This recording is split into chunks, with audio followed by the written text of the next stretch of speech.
O céu inteiro está rezando por ti.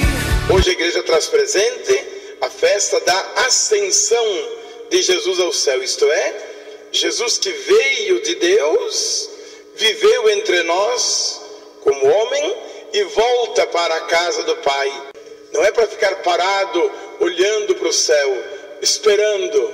Não, nós somos convidados a viver a esperança, a fazer a nossa parte, a ajudar. Até tem um poema bonito que diz assim: só Cristo pode dar alegria, mas nós podemos sorrir a todos.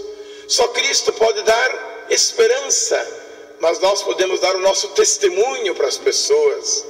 Só Cristo pode dar a vida, mas nós podemos restituir aos outros o desejo de viver. Só Cristo se basta a si mesmo, mas Ele preferiu contar com cada um de nós. E hoje, de maneira especial, conta com a mãe. Hoje é dia das mães, mas é também dia do pai, porque se não tivesse pai, não teria mãe. Hoje é o dia da família, quando a gente se reúne também juntos, agradecer as oportunidades.